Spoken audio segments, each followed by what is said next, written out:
Bonjour et bienvenue les amis sur cette nouvelle vidéo de GR Motors. Alors déjà pour commencer, bonne et heureuse année à tous, donc c'est ma première vidéo de 2023.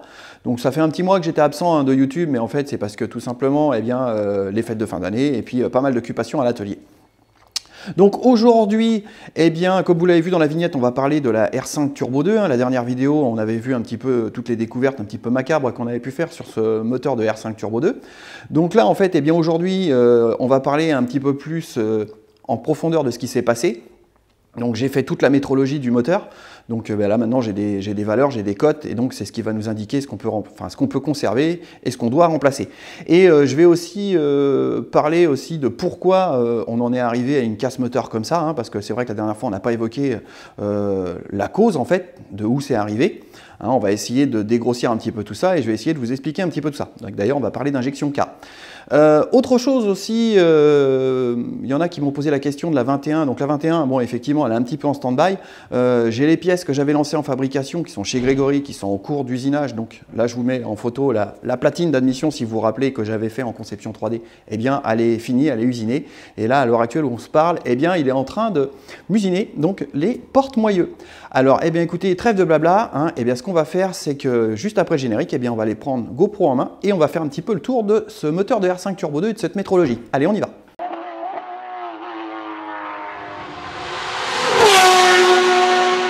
On va faire un petit peu le tour des différents éléments du moteur. On l'avait déjà fait la dernière fois, mais là on va expliquer un petit peu plus en profondeur du fait que j'ai fait la métrologie. Je vais déjà commencer par répondre à un commentaire que j'ai vu passer sur la dernière vidéo, une personne qui disait que le client il avait peut-être tiré sur les prix par rapport à la remise en état moteur et que c'était pour ça que c'était peut-être pas très bien fait parce que du coup en fait c'était une histoire de tarif. Alors la personne, je ne me rappelle plus, il se reconnaîtra, mais je le dis tout de suite, c'était en aucun cas un problème de tarif parce que le client n'a jamais voulu négocier ou tirer sur les prix. C'était pas du tout le but de la manœuvre. Le but de la manœuvre, en fait, c'était il amène son véhicule pour qu'il soit remis en état et qu'il soit parfaitement fonctionnel. Après, le prix était le prix. Il n'était pas dans la négociation du prix. Donc voilà pour ce commentaire. Il me semblait important d'y répondre.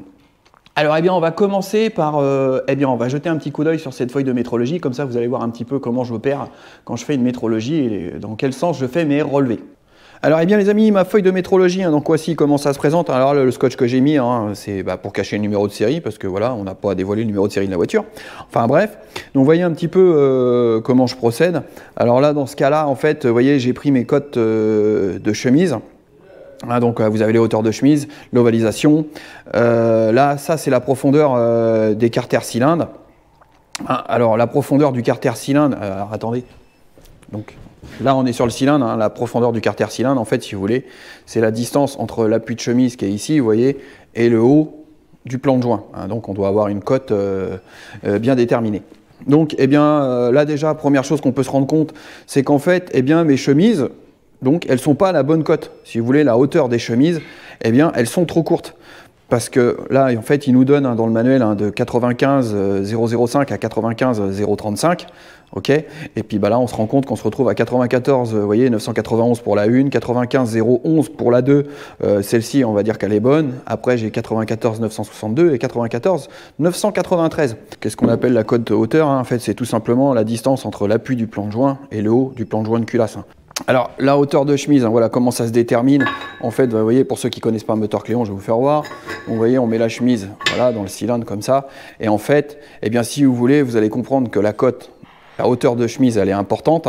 Et la profondeur, comme je vous disais juste avant, entre le plan, l'appui de chemise en bas et la hauteur du plan de joint. Parce qu'en fait, si vous voulez, on vient mesurer un dépassement de chemise par rapport au plan de joint. Il faut que le cylindre dépasse du plan de joint. C'est ce qui va permettre, quand on vient mettre la culasse avec le joint de culasse et qu'on serre, on vient appliquer une pression ici. Donc ça, c'est hyper important pour la tenue du joint de culasse.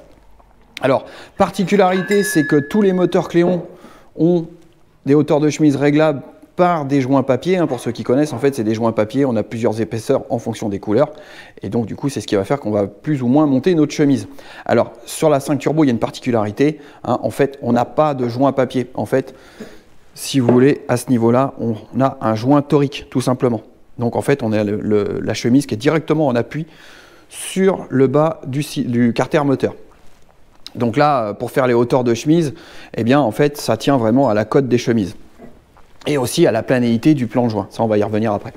Alors bah là, comme vous pouvez le constater, déjà on part mal, hein, parce qu'on se retrouve avec des hauteurs de chemise qui sont pas bonnes. Donc forcément, on ne peut pas avoir de dépassement de chemise. Hein. Puis d'ailleurs, les dépassements de chemise que j'ai mesurés, vous voyez, sur la 1, le cylindre 1, j'ai 0, 0, 0, 1, 0, 0. Donc en fait, j'ai pas de dépassement de chemise. Donc déjà, c'est pas bon du tout. Donc ça ne peut pas fonctionner. Donc ma profondeur du carter, vous voyez, c'est pareil, c'est un peu irrégulier. On a 95,02, 94,92, 94,99, 95.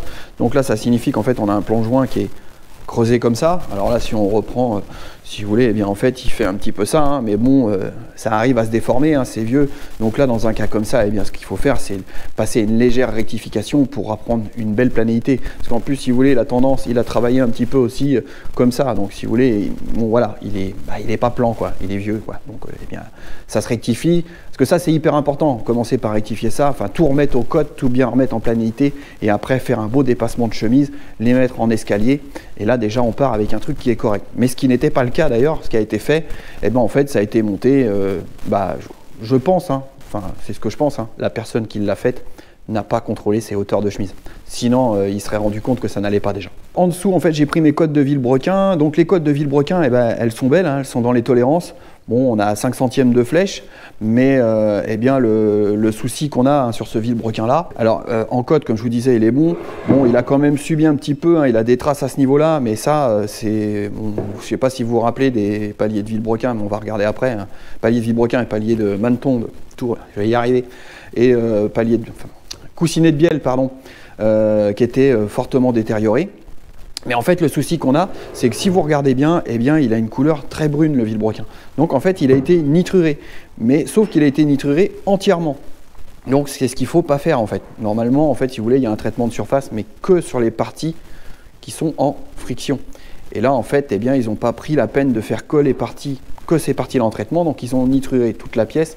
Alors la nitruration, c'est bien parce que ça durcit la pièce, mais le problème, c'est que là, en fait, eh bien, on se retrouve avec un Villebrequin qui a perdu de la flexibilité, et ça c'est important. Et donc maintenant le fait est qu'il soit plus flexible, eh bien il est beaucoup plus cassant, et il y a un fort risque de casse. Donc on ne peut pas se permettre de le conserver malheureusement, parce que maintenant que le traitement est fait, on ne peut pas revenir en arrière.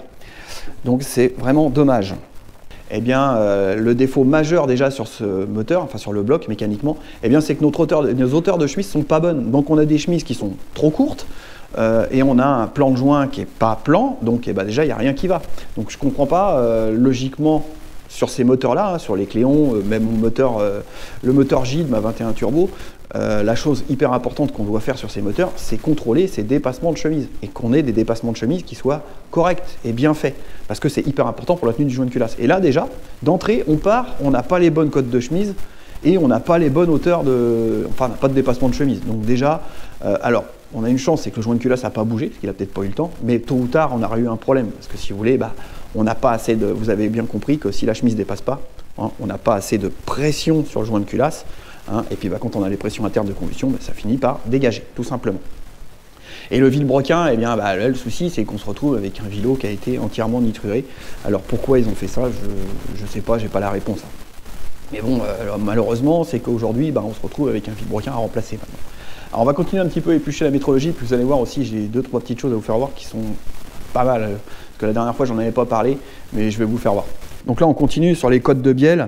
Hein, donc en fait, hein, j'ai pris mes cotes avec les coussinets, sans coussinets. J'ai pris aussi les pieds de bielle à la verticale. Alors, je vais vous expliquer, je vais prendre une bielle, ce sera plus simple. Donc voilà, là j'ai pris une bielle, ça va être plus simple pour la compréhension. Donc en fait j'ai pris mes cotes de bielle ici, vous voyez. Alors là en fait ce que je fais, c'est que je remets mon chapeau, je serre au coupe, je prends mon diamètre intérieur, donc dans un sens et dans l'autre pour voir déjà si c'est rond, si c'est pas ovale.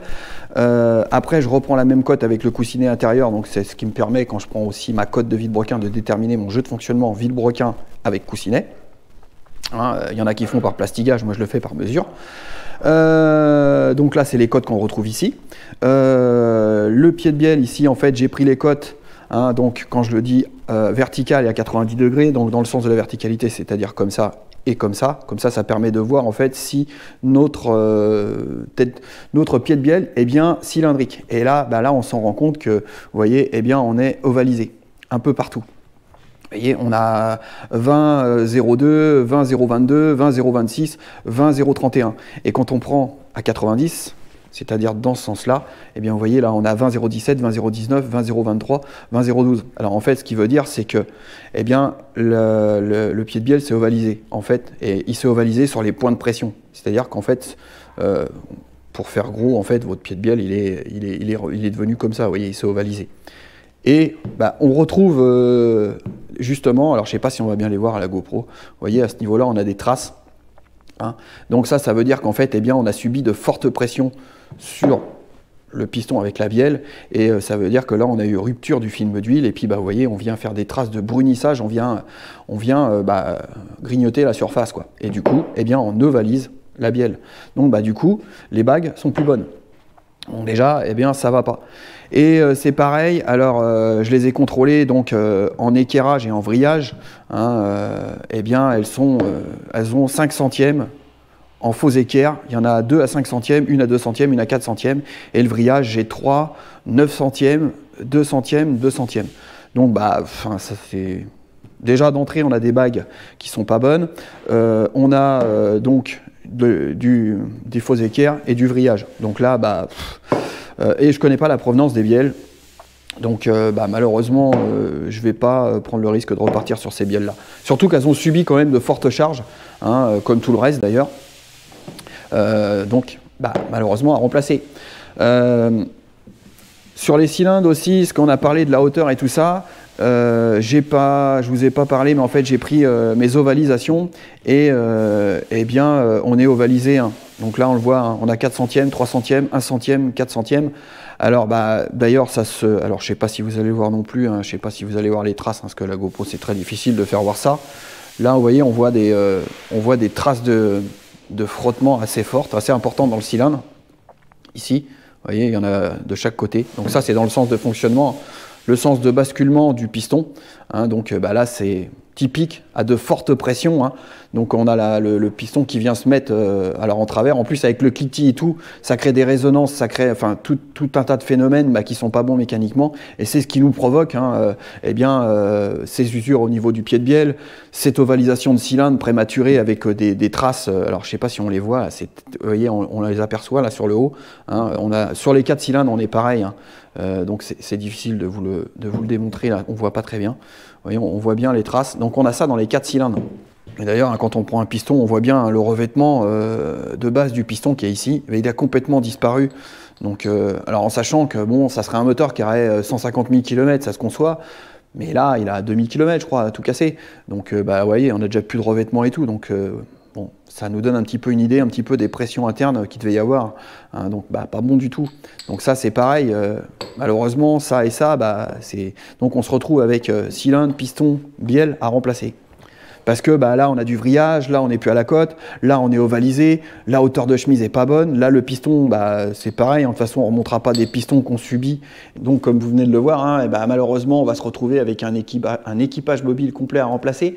Donc les bielles parce qu'elles ont du vrillage, parce qu'elles sont ovalisées au pied de bielle, on a les chemises, bah, elles ne sont pas à la bonne hauteur, la côte n'est pas bonne, elles sont ovalisées, on a des traces de rayures, les pistons c'est pareil, tout le revêtement est parti, ils sont abîmés sur leur partie de la jupe, donc tout ça ça a pris de fortes contraintes, et notre vilebrequin qui malheureusement a des traces sur les tourillons, les portées de bielle, hein, et bah, il est entièrement nitruré, donc il a perdu on va dire sa consistance mécanique, son élasticité, donc on ne peut pas se permettre de remettre ça parce qu'on a un risque potentiel de casse derrière. Le résultat de la métrologie est pas terrible, hein, donc du coup on se retrouve avec beaucoup de choses malheureusement à remplacer. Le bloc, eh bien on va falloir reprendre la portée de bloc. Paliers d'Arbracam aussi, ils sont abîmés, donc il va falloir les remplacer, et puis bah, justement après réactif, parce qu'il faut réaligner tout ça parfaitement. La dernière fois, je vous avais parlé aussi des tiges de culbuteur. Alors les tiges de culbuteur, elles sont là. Je ne sais pas si vous vous rappelez, mais j'en ai 2 tordues. Alors de mémoire, je ne sais plus lesquelles que c'est, je crois que c'est celle-ci. Celle-ci, si on sera... Voilà. Alors là, celle-ci, donc j'en ai 2 tordues comme ça. Donc, comme je vous disais la dernière fois, l'explication de ça, comment ça a pu être tordu, bah, c'est étonnant quand même, parce que donc j'en ai 2 de tordus, donc déjà ça va pas. Autre chose aussi, les poussoirs, eh bien, je les ai contrôlés, ils sont hors cote, donc ils ont été démontés, ils ont été remontés, ils n'ont pas dû être contrôlés, et du coup, la personne n'a pas dû faire de métrologie, et il a remonté des pièces qui sont plus dans la cote. Donc, voilà, ça peut pas aller non plus. Donc, eh bien, on se retrouve avec les tiges de culbuta à remplacer, et tous les poussoirs qui vont avec. Donc là, on est avec la culasse, et bon, eh bien, ça va. La culasse, on va dire que la portée de joint, elle est propre. Mes portées de soupape, elles sont plutôt belles. Les guides de soupape ont été remplacés, donc ça, c'est plutôt bien. Bon, les soupapes, c'est pas vilain. Donc, il n'y a que notre hauteur de culasse qui est pas bonne, donc elle a été rectifiée, et donc du coup la cote de culasse est pas bonne. Donc, alors le problème que ça va nous poser, ça, c'est que bien évidemment, surtout sur ces moteurs-là, en moteur turbo et tout ça, eh bien il va falloir qu'on fasse remonter, je vais remonter mes soupapes et tout ça, et je vais revolumer chaque chambre de combustion, hein, pour déterminer mon RV, hein, mon rapport volumétrique, parce que comme ma portée de joint elle a été descendue, et bien du coup, il faut que je refasse mes calculs, hein, avec mon dépassement. Je vais remonter un chemise piston et refaire ma hauteur de piston et reprendre le volume ici, hein, ce qui va me permettre de calculer mon rapport volumétrique. Parce que c'est sur ces moteurs-là, surtout de ces époques-là en turbo, c'est hyper important. Rampe de culbuteur, bon, rien de particulier, hein, ça n'a pas l'air, ça a l'air beau, hein, va falloir nettoyer, bon, il n'y a rien de particulier. L'arbre à cam, alors on a un souci avec cet arbre à cam parce qu'en fait, on connaît pas la provenance. Alors c'est un origine, on ne sait pas trop, il y a une inscription ici, je ne sais pas si vous allez la voir. Alors là, ça nous met 265 chevaux avec des numéros, sauf que on ne sait pas d'où ça vient, qui a fait ça, j'ai pas les purs. Donc, parce qu'en général, quand on a un arbre à cam qui a été rectifié, souvent quand on l'envoie chez des gens pour retailler un arbre à cam, s'il y en a qui l'ont déjà fait, eh bien ils nous envoient donc une feuille avec les purs de distribution et ce qui nous donne le calage de l'arbre à cam avec toutes ces valeurs. Là, sur le cas présent, on ne l'a pas. Alors oui, donc comme je vous disais, l'arbre à cam, pas de valeur, la provenance, on ne sait pas trop. Donc c'est soit, je vais voir avec le client, c'est soit on reprend l'arbre à cam, on le remet en place, je refais tout un relevé pour savoir un petit peu à quoi ça correspond, et puis essayer de déterminer un petit peu qu'est-ce que c'est que cet arbre à cam, à quoi ça peut correspondre. Il est marqué 265 chevaux, j'y crois pas trop, j'ai commencé à regarder, on serait peut-être plus sur un 200 chevaux ou 220 chevaux, donc c'est là que c'est un peu ambigu par rapport aux levées qui sont, que j'ai pu relever dessus, hein, à la cote. Donc voilà, je vais voir avec lui, soit on va repartir complètement sur un nouvel arbre à cam avec des valeurs sur lesquelles on est sûr, hein, et qu'au moins, qui sont bien déterminées et qu'on est sûr, parce que là, on ne sait pas trop. Donc là, ça va m'obliger à refaire tous les relevés, et puis regarder un petit peu à quoi ça correspond. Est-ce que ça correspond à quelque chose qui est connu, qui a déjà été fait, ou est-ce que c'est complètement autre chose? Là, je ne sais pas du tout. Et là aussi, je vais vous faire voir autre chose qui était... que j'ai pas pensé vous faire voir la dernière fois, mais qui est assez incroyable quand même, vous allez voir. Les vis de culasse, vous voyez, rien d'exceptionnel, hein, jusque-là. Alors, je vais vous prendre celle-ci, hein, s'il y en a qui ont déjà vu. Alors, elle a été meulée, vous voyez, à la meule. Hein. Donc, spire à la meule avec, vous voyez, sur le... Alors, ici, le haut, là, de la vis, on voit bien, là, que ça a été meulé. Donc, alors, il y en a, ils vont me demander, pourquoi? Alors, parce que sur ces moteurs-là, alors si on prend le bloc, vous voyez, ici, vous avez un calibre où la pression d'huile, elle vient. La pression d'huile, elle arrive ici, elle passe dans un canot, et elle remonte par la vis pour aller alimenter la rampe de culbuteur. Vous voyez, c'est ici. Donc ça veut dire qu'en fait, l'huile, elle arrive ici, et donc, elle passe entre la vis et la culasse. Alors, bon, sur les 21 turbos, c'est monté pareil. Hein. La rampe, elle est alimentée par la vis. Donc en fait, ça veut dire que le constructeur, quand il a conçu ça, il a fait en sorte que le trou dans la culasse, bien évidemment, soit plus gros que la vis, pour qu'on ait un passage d'huile. Jusque-là, voilà. Et là, eh bien, la personne a meulé la vis, a fait une spire dessus, je ne comprends pas, parce que c'est aucun intérêt, aucune utilité, parce qu'on a suffisamment de passage que de faire une spire comme ça à la meuleuse. Alors, surtout qu'en plus, on est quand même sur une vis de culasse où on a des contraintes, à part affaiblir la vis de culasse, c'est tout ce que ça peut apporter. Mais mécaniquement ou pour la lubrification, ça n'apporte strictement rien. Et puis surtout, quand on voit comment ça a été fait, c'est à la meule. Donc il n'y a rien de régulier, enfin... Autant faire, pourquoi pas, alors à ce moment-là, vas-y, on fait une flèche et puis on met à l'huile, tiens, voilà, faut que tu ailles dans ce sens-là. Surtout, vous voyez, regardez, quand on met la vis dans la culasse, voilà, il y a du jeu, quoi. Il y a largement de quoi passer l'huile, mais largement, largement. Sachant qu'ici, en fait, on est calibré en plus. Donc, le débit d'huile est déjà calibré ici. Donc, le calibre ici est plus petit que, en fait, les deux sections réunies. Donc, en fait, le passage ici, voilà, on a largement la place de passer. Donc, aucun, mais vraiment aucun intérêt de faire ça. Donc, comprends pas. Alors, le carter inférieur ainsi que le carter de distribution, comme beaucoup partout dans le moteur, j'en ai retrouvé des très très grosses quantités de pâte à joint. Alors ça, c'est à proscrire, hein. D'ailleurs, on en a retrouvé dans la crépine, hein, parce que forcément, vous voyez bien que des morceaux comme ça qui se promènent, ça tombe, puis après ça va dans la crépine. Et autre chose aussi, alors vous voyez là, ça, en fait, ça c'est les joints toriques de bas de chemise. C'est pareil. Rempli de pâte à joint, vous voyez, mais vraiment des quantités de pâte à joint. Alors sur les joints toriques, ne faut jamais mettre de pâte à joint, parce qu'un joint torique, en fait, si vous voulez, il a un logement, hein, et à partir du moment où vous commencez à mettre de la pâte à joint, en fait, ça fait de la matière en plus, et ça a souvent tendance, alors soit c'est la pâte à joint qui est éjectée par la pression, ou des fois, j'ai vu aussi des cas où que en fait, en fonction de l'endroit où ça se situe, c'est le joint que ça éjecte, et là, du coup, on se retrouve avec une fuite. Donc, quand on a des montages joints toriques, pas de pâte à joint, il faut que les portées soient propres, parfaitement nettoyées. Et un joint torique, quand il est bien mis en place, ça ne fuit pas. Donc, pas de pâte à joint. Donc là, je sais pas. Donc, on avait. De toute façon, on a de la pâte à joint partout dans le moteur. Bref. Alors, ce qu'on avait découvert la première fois au démontage, hein, en regardant grossièrement, bon, déjà, on savait qu'il allait y avoir des choses à faire. Là, après la métrologie, on se rend compte, comme vous l'avez vu, hein, on a l'ensemble bielle, piston, chemise, on a une directive de bloc à reprendre, on a la ligne d'arbre à reprendre. Au niveau de la culasse, bon, ça va, parce qu'au niveau des soupapes, guide de soupape, c'est bon, mais par contre, il va falloir qu'on refasse les calculs de rapport volumétrique pour qu'on retrouve la bonne norme, hein. L'arbre à cam, c'est pareil, alors c'est ce que je vous disais, on va voir ce qu'on va faire, comment on fait. Les vis de culasse, bien évidemment, on va les changer, et puis de toute façon, on a une qui a été meulée, donc forcément, on va la changer. Donc là, ce qu'on va faire, c'est qu'on va aller jeter un petit coup d'œil au système d'injection, parce que la dernière fois, je ne vous ai pas parlé de l'injection, hein, en fait, et qu'est-ce qui s'est passé, pourquoi ça cliquetait, quelles étaient les causes, en fait, à la base. Parce que, en fait, pour qu'un moteur cliquette, c'est qu'il y a des raisons, il y a des causes.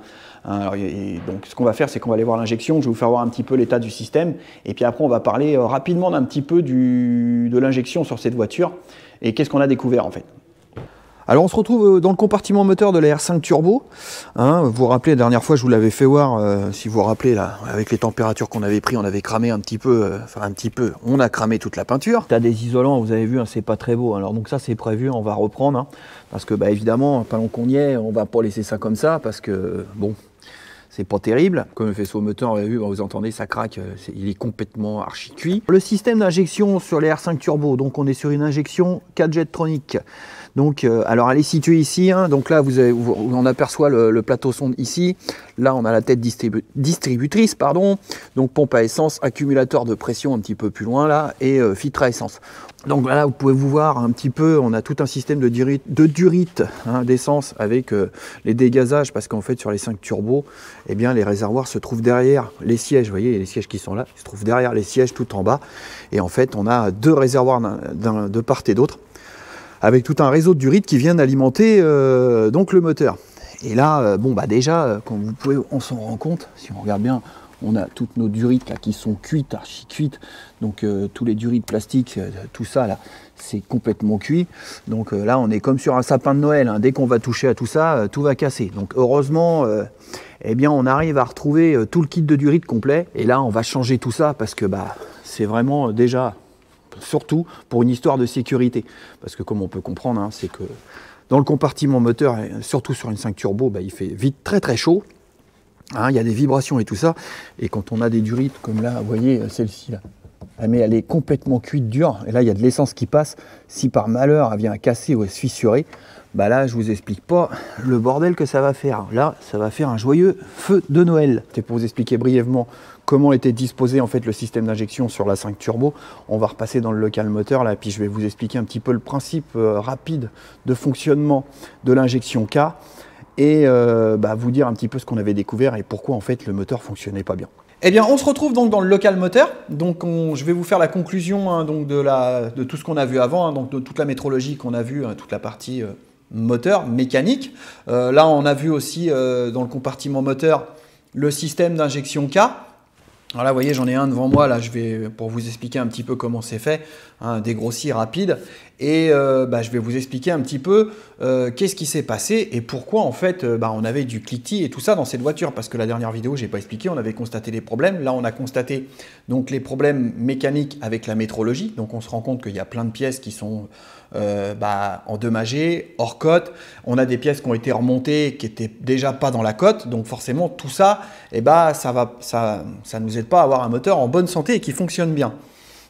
Alors, il y a eu des choses, hein, on a vu dans le moteur qui sont détériorées, comme au niveau de la cylindrée, qu'on a des traces de rayures, on a de l'ovalisation, on a des pistons qui sont abîmés, on a des pieds de bielle qui sont donc ont pris de la charge. Alors ça, c'est justement lié à un problème de, on va dire, de mise au point. Là, je reviens, on l'a vu juste avant, donc le système d'injection dans le compartiment, on a vu, ça faisait pas très frais, hein. Vous avez vu toutes les durites de carburant. Bon, évidemment, ça va être à remplacer parce que tout est sec, tout est dur. Et puis, comme on le sait dans ces véhicules-là, pour ceux qui les connaissent, hein, on a déjà un environnement moteur qui est très chaud. Donc, voilà, ça sèche les durites et tout. Donc, quand on démonte, qu'on fait une intervention sur ce type de moteur, voiture-là, pardon, je vais y arriver, eh bien, on fait en sorte de justement changer tous ces éléments-là pour éviter de se créer des problèmes. Qu'est-ce qu'on avait comme autre problème? Donc, le système d'injection K, vous l'avez vu, il est pas très frais, hein, dans son environnement là, pourtant apparemment c'est comme le reste, ça a dû être censé être remis en état. C'est ce que m'avait dit le client, hein, m'avait dit tout le système d'injection, le moteur. Alors à la base, allez, on va reprendre à la base. La voiture, moi quand elle est arrivée, elle était là pour une panne d'embrayage et une vidange à faire. Bon, rien de compliqué. Voilà, on fait notre vidange, on répare notre embrayage, et c'est quand nous on a mis la voiture en route pour aller en essai qu'on s'est rendu compte qu'on avait un problème dans la boîte, qu'on avait un ralenti qui était trop haut, on va à l'essai, on a du cliquetis, la voiture marche pas bien, on a l'échappement qui se met à rougir dans tous les sens, et donc c'est de là qu'on a alerté le client, on lui a dit il y a quelque chose qui ne va pas, et que justement on a fait notre diagnostic, et suite à notre diagnostic, en fait les relevés qu'on a fait, on a commencé par contrôler notre point d'avance. Alors, ce qui était bien, je ne sais pas si je vous l'avais fait voir sur cette voiture-là, il y a un allumage 123 ignition qui a été monté, donc ça c'est bien, parce qu'en fait ces allumeurs-là, ça fonctionne très bien. Ce qui est bien, c'est qu'on peut aller mettre, ça permet de remplacer le système d'allumeur qui a d'origine par un allumage électronique, on est beaucoup plus précis. Et c'est surtout qu'en fait, ils sont bien ceux-là, qui sont programmables, ça nous permet d'aller remettre en fait la courbe d'avance à dépression et la courbe d'avance centrifuge d'origine ou modifiée en fonction de si vous faites une préparation moteur. Alors déjà, la première chose qu'on avait au niveau de l'allumage, c'est qu'en fait l'avance à dépression, elle avait été supprimée, elle n'était pas connectée, donc voilà, elle ne fonctionnait pas. Pourquoi le but, je ne sais pas. Il y en avait certainement un à la base, hein. Donc on n'avait pas d'avance à dépression de connectée. D'ailleurs on avait des durites de dépression de débranchées, mais il y en avait même qui n'étaient pas branchées ni condamnées, donc ça nous faisait des prises d'air, donc ça c'est pas bon. Quand on a fait notre relevé d'avance, donc point d'avance initial, eh bien déjà au lieu d'avoir 10 degrés, on avait 15 degrés, donc on avait 5 degrés de trop, ou en plus, hein, je ne sais pas comment on peut voir ça. On fait le relevé de la courbe d'avance centrifuge qui a été mis dedans, et bien là on avait une courbe qui logiquement sur l'origine, hein, sur le manuel de réparation, hein, on part de 0 pour évoluer jusqu'à 10 degrés à 5000 tours avec une pente douce pour arriver à un plateau à 10 degrés. Donc là, en fait, on avait une courbe d'avance centrifuge qui faisait ça, hein, faisait 0, 30 degrés. Donc 30 degrés au lieu de 20. Oui, 20 degrés, pardon. C'était 10, c'était en tour allumeur. En tour moteur, pardon. Donc du coup, eh bien, on avait... Au total, quand on reprend sur l'allumage, on avait l'avance à dépression condamnée, un point d'avance initial avec 5 degrés de trop, une courbe d'avance centrifuge avec 10 degrés de trop. Donc au total, en fait, on avait 45 degrés. Oui, quand on était pleine charge, on se retrouvait donc avec 30 et 15, 45 degrés, au lieu d'avoir 30 degrés. Donc 15 degrés d'avance en trop. Alors c'est énorme, hein, sur un moteur comme ça, donc là déjà c'est beaucoup de trop. Donc problème d'allumage, pas bien réglé, donc provoque le cliquetis. Ensuite, après ça, on fait d'autres relevés parce qu'une fois, on l'a corrigé, hein, ce problème. On a remis l'avance à dépression en fonction, on a remis la bonne courbe d'avance centrifuge dans l'allumeur, on a remis le bon point d'avance d'origine. Mais même malgré ça, on prenait toujours la température, on faisait toujours du cliquetis, l'échappement rougissait toujours autant. Donc, on rappelle le client, il nous dit, bon, essayer de comprendre parce qu'il était super étonné, parce que le moteur avait été refait, l'injection elle avait été soi-disant entièrement révisée, l'allumage aussi, par apparemment quelqu'un qui s'y connaissait bien, donc logiquement il ne devait pas y avoir de soucis à ce niveau-là. Nous on ne savait pas encore ce qu'il y avait à l'intérieur du moteur. On en était au point de se dire, bah là il y a quelque chose qui ne va pas. Ensuite, on fait notre relevé de pression de turbo parce qu'on avait vu que le mano, vous savez, d'origine, les petits manos, pour ceux qu'on ont sur les R5 Alpine et les R5 Turbo 2, bon, la précision du mano, voilà, faut pas trop s'y fier. Donc, on a branché un mano précis, on part faire notre relevé, et là, on se rend compte qu'on a 1,6 bar de pression de turbo, donc ça confirme un petit peu ce qu'on voyait au mano. Vous vous rappelez les fameuses rondelles pour caler la wastegate, hein, on aussi explique cela. Donc, trop de pression de turbo. Donc de là, quand on a vu ça, les rondelles et tout, les durites sur l'allumeur et tout, on rappelle le client, je dis là, il y a quelque chose qui ne va pas dans votre voiture. Je dis la pression de turbo, c'est pas bon, l'allumage, c'est pas bon, c'est ce qu'on fait quand on a du cliquetis. Et puis je dis ça rougit. Et là, on se rend compte qu'on regarde, il y a des bruits d'échappement, on voit que les joints de collecteur, on enlève la tôle, en fait, si vous voulez, parce qu'il y a la grande tôle qui protège, donc on ne voyait pas le collecteur d'échappement. Donc on l'enlève et là on se rend compte que, vous vous rappelez, les joints de collecteur d'échappement brûlés, cramés, la sortie du turbo pareil. Donc puis là on se rend compte la couleur du collecteur et tout, là on se dit ça doit rougir, c'est sûr, c'est pour ça qu'on sent la chaleur et puis que, bon. Voilà, donc là je lui dis, à mon avis, il faudrait peut-être qu'on contrôle l'injection parce qu'il y a peut-être un souci à ce niveau-là. Et il me dit, bon bah ok, on fait le contrôle du système d'injection. Nous, les injections K, c'est pas notre quotidien, mais presque, hein, parce que sur les Porsche, hein, toutes les anciennes Porsche, hein, sont toutes montées en injection K avec ce système-là. Donc moi, l'injection K, il y a longtemps que je la pratique, il y a longtemps que je connais. Je l'ai enseigné à Valentin, il la connaissait déjà, mais voilà, il s'est perfectionné avec moi sur l'injection K. Donc l'injection K, on ne se prétend pas spécialiste, hein, mais on la maîtrise très bien. Hein. On sait très bien comment ça fonctionne et on sait très bien la dépanner, la réparer et la régler. Voilà, c'est tout ce que j'ai à dire là-dessus. Donc, alors une injection K, rapidement, pour ceux qui ne connaissent pas, hein, on l'a vu sur la voiture, donc ça, c'est ce qu'on appelle le doseur-distributeur. Donc ça, c'est un ensemble de Porsche. Hein. C'est la même chose qu'il y a sur les R5 et tout ça. Sauf qu'après, là, effectivement, on a 6 sorties parce qu'en fait, on a 6 cylindres. Hein. Donc ça, c'est les sorties de carburant. Ça va alimenter donc chaque cylindre. Ici, vous avez un petit plateau. Vous avez vu, hop, ça monte et ça descend. Hein, alors ça, comment ça fonctionne? Eh bien en fait, si vous voulez, il y a le moteur, il aspire l'air. Quand il l'aspire de par là. Et quand il aspire, il fait monter le petit plateau sonde. Ici, cette tête-là, c'est la tête distributrice, elle, donc, comme je vous disais, elle a les sorties.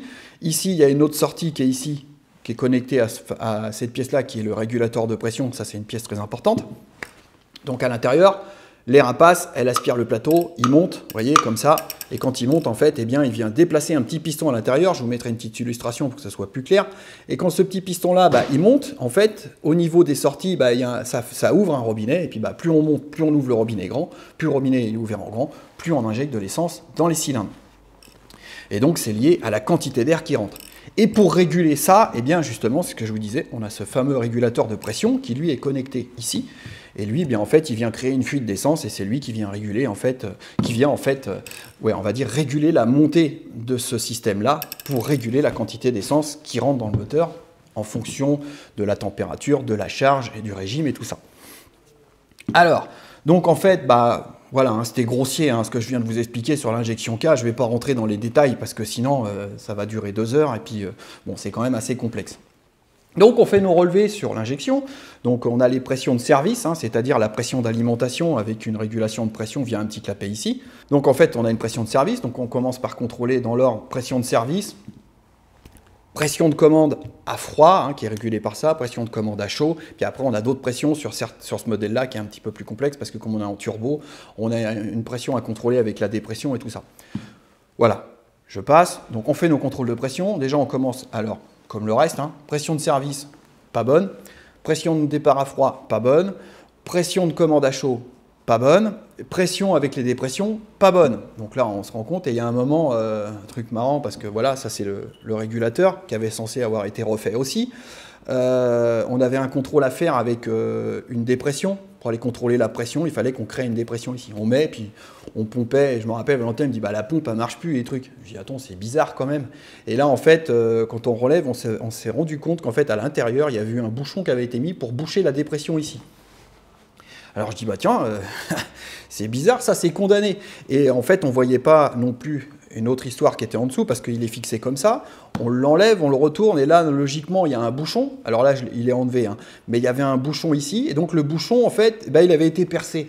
Alors, il avait été percé parce qu'en fait, ici, il y a une petite vis. Alors, pour ceux qui ont déjà vu des injections K, il y en a, ils pensent qu'il faut faire un trou là et puis ça accède à la petite vis. On tourne la petite vis, puis hop, c'est magique, ça met de la richesse. Alors, faux. Cette vis-là, elle sert juste à faire la reprise. Donc, quand on commence à toucher à ça, on dérègle tout. Donc là, ce qu'on avait, c'est que ça, c'était condamné. Là, on avait un trou, donc prise d'air. On avait une dépression qui était ici. Alors, pourquoi on avait une prise d'air? Parce que logiquement, on a une membrane entre les deux. Hein, parce que ça, c'est pareil, ça avait censé avoir été révisé, hein, ce que le client m'avait dit, à neuf.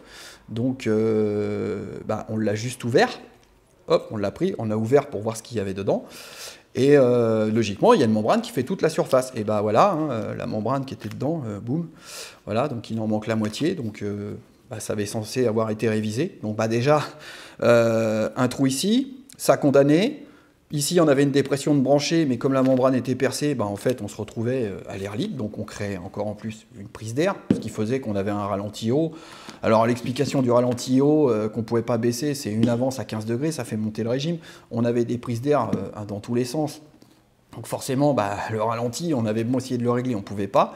Hein. Et puis, donc conclusion de tout ça, c'est que le cumul de pression de turbo trop haute, point d'avance initial trop haut et avance centrifuge trop élevé, plus toutes les richesses et les pressions de commande pas bonnes. En fait, le problème en plus, c'est que sur les pressions en fait, de commande étaient trop élevées. Alors je ne vais pas rentrer dans les détails, mais plus la pression de commande est élevée, plus on appauvrit.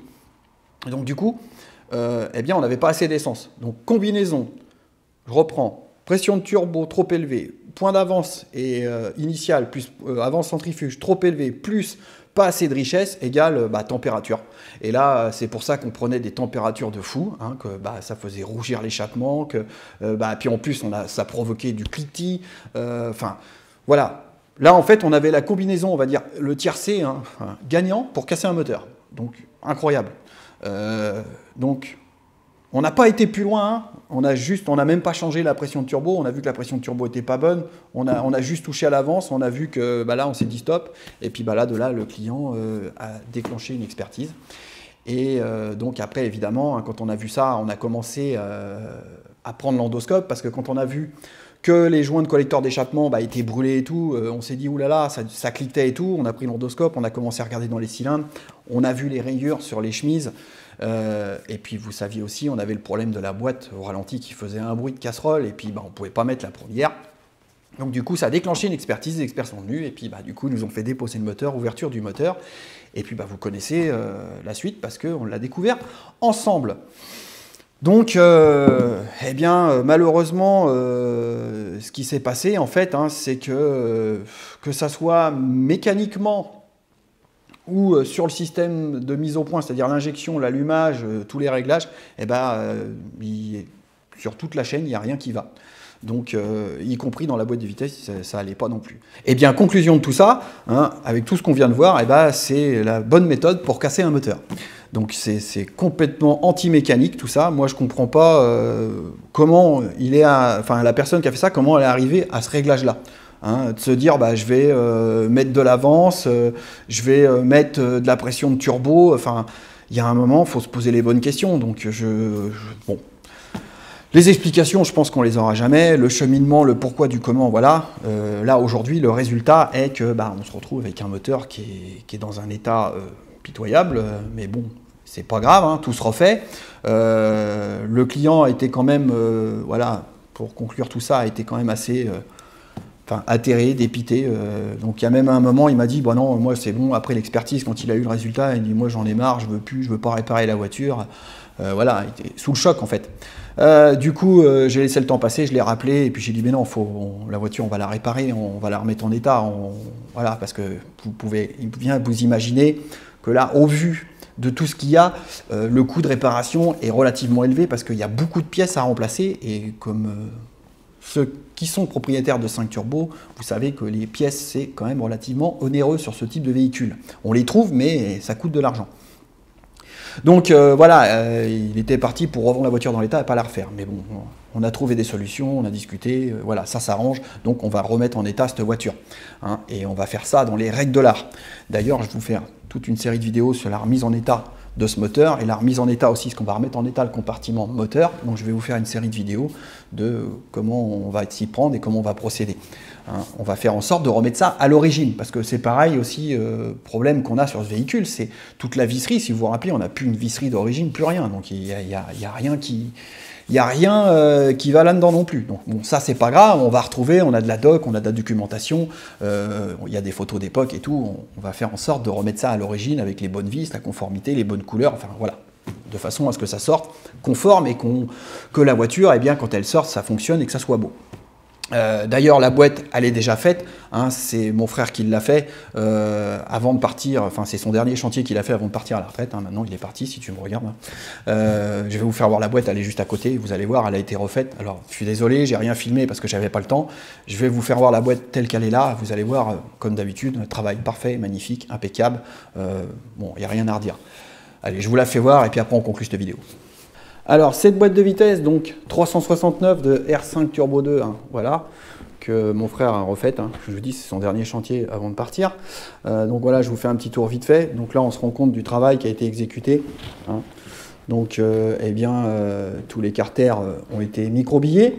Hein, vous pouvez voir aussi toute la visserie qui a été remise en conformité, bichromatée, hein, comme à l'origine. Alors la visserie ici, vous voyez, alors en fait, alors cette boîte-là, c'est pas la boîte qu'il y avait sur la R5, c'est pas cette boîte-là qu'il y avait. Donc en fait, le propriétaire a trouvé une boîte d'occasion parce qu'en fait, ça a été plus simple de retrouver, enfin plus simple, économiquement moins cher de retrouver une boîte d'occasion. Alors ça n'a pas été simple hein, déjà, parce qu'il fallait en trouver une. Il a trouvé une boîte d'occasion qu'il a été chercher loin, hein, il a fait de la route. Que nous, en fait, qui était complète, qu'on a redémontée, révisée, recontrôlée. Elle était en bon état. On a juste changé donc tous les roulements intérieurs. Hein, donc tous les roulements sont neufs. Tout ce qui est bac de synchro, ça a été repris. J'avais des fourchettes qui étaient abîmées, mais bon, j'en avais d'autres sur l'autre boîte et tout. Donc, il y en a une même que j'ai repris en rectif parce qu'il y a des modèles qui sont montés avec des fourchettes plus épaisses. Donc, ça m'a permis de rectifier pour les remettre à la bonne cote. Et puis, bah, la pignonnerie, c'était en bon état. On a refait nos précontraintes de différentiel, le jeu du couple conique. Et puis bah, après voilà, hein, c'est pas des boîtes très compliquées, c'est assez simple. Hein. Après c'était vraiment de l'esthétique et surtout ce que je vous dis, hein, la remise en conformité, la bonne visserie, dans le bon sens, avec les bonnes rondelles, le bichromatage, tous les petits supports refaits. Ici, alors exemple, des pièces qu'on a repris aussi, fourchette d'embrayage, parce que là, il s'était passé, je sais pas quoi, alors là, malheureusement, on n'avait pas d'autres, vous voyez, il y a des coups et tout, donc on a repris, j'ai resurfacé. On avait, alors cette pièce-là, je l'ai entièrement refabriquée, là, je vous ai retrouvé la vieille, donc en fait, d'origine, on avait ça, hein, c'est monté avec ça, et puis, bah, vous voyez là, le trou, il est complètement ovalisé parce que bah, voilà, c'est plein de jeux, parce que bah, ça lâche de la voiture, hein, ça subit. Donc, bah, moi, ce que j'ai fait, ça a été plus simple. En fait, bah, j'ai refabriqué cette pièce-là autour. Hein. J'ai refabriqué un petit pion aussi, vous voyez, ici, hein, qui va là. On a refait le même système que l'origine, le sertissage. Et puis, bah, du coup, vous voyez, on a un truc qui fonctionne parfaitement. Et puis, on a surtout zéro jeu. Hein. Donc... Et puis, vous voyez, des choses comme ça sur la voiture, bah, il y en a sur la tringlerie de vitesse et tout ça, mais je vous expliquerai plus tard ce qu'on fera.